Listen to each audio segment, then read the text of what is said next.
कि 7 दिन तक पोस्टमार्टम नहीं होती, क्योंकि उनकी पत्नी भी IAS है, उसका विश्वास भी सरकार से उठ चुका था।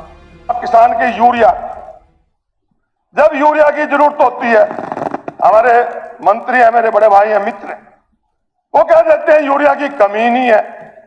परंतु यूरिया मैं पूछना चाहता हूं डिप्टी स्पीकर सर, जब बिजाई के समय DAP चाहिए और बाद में यूरिया चाहिए, नहीं मिलेगा, उसके बाद क्या करेंगे?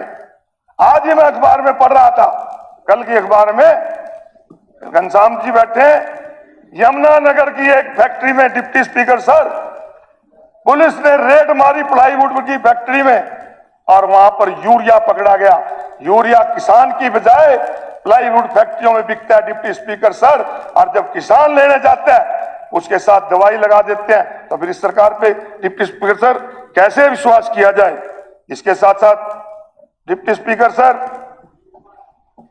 मैं कहना चाहूंगा, कोई बात नहीं, 2-4 मिनट और, मैं तो समय आपको का कटेगा जी, 2-4 मिनट और लगाएंगे डिप्टी स्पीकर सर। मैं कहना चाहूंगा डिप्टी स्पीकर सर, नगर परिषद और नगर पालिकाओं में लगातार भ्रष्टाचार बढ़ रहा है। अभी मैं जब बिल लाए थे तो मैं कहना चाह रहा था, जब टेंडर की बात आदित्य देवलाल ने की, डिप्टी स्पीकर नगर परिषद, डिप्टी स्पीकर सर, नगर परिषदों के अंदर तो एक ऐसा हाल बना दिया गया कि टेंडर एक होता है, फिर सेक्शन 35 के तहत करोड़ों रुपए के उसी को टेंडर दे दिए जाते हैं। इससे बड़ा भ्रष्टाचार क्या होगा? ये जो सेक्शन 35 है, ये इमरजेंसी के लिए होता है, भी कोई आए तो लगा दो, परंतु उस सेक्शन 35 के जरिए कितने ही टेंडर करोड़ों रुपए थे अपने आदमियों को देकर डिप्टी स्पीकर सर उनको लूटने का काम करते हैं।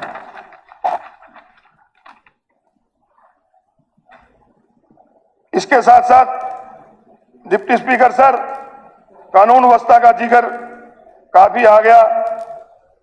मैं तो आपसे यही कहूंगा कि जो सरकार जनता का विश्वास खो देती है, एक IPS की 7 दिन तक पोस्टमार्टम नहीं होती, क्योंकि उनकी पत्नी भी IAS है, उसका विश्वास भी सरकार से उठ चुका था।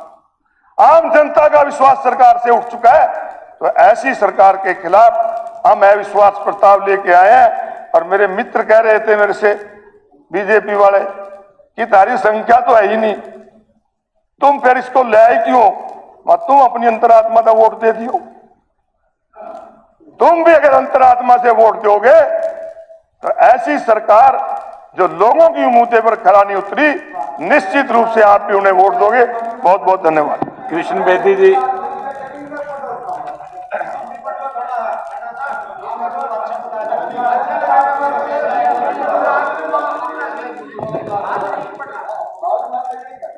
माननीय महिपाल जी, माननीय डिप्टी स्पीकर सर, आज विपक्षी दल ने हरियाणा सरकार नायब सिंह सैनी जी के नेतृत्व में किसान, मजदूर, व्यापारी, कर्मचारी, सर एक बहुत अहम इशू रह गया, मैं आपसे करना चाहता हूं। कोई और उठा, सिर्फ एक मिनट डिप्टी स्पीकर सर, मैं आप सबके लिए भी है, हम सबके लिए सोचने का विषय है। डिप्टी स्पीकर सर, पिछले दिनों जो हमारा प्रस्ताव था अलग विधानसभा बनाने का, हमने अखबार में पढ़ा कि केंद्र की सरकार ने उसे वापस भेज दिया। तो मैं मुख्यमंत्री जी से जरूर कहूंगा कि हम सब लोग बैठे हैं, ये चंडीगढ़ हमारे हरियाणा प्रदेश की राजधानी है, और जिस टाइम पंजाब और हरियाणा का बंटवारा हुआ था 40-60 के रेशो में मिली थी।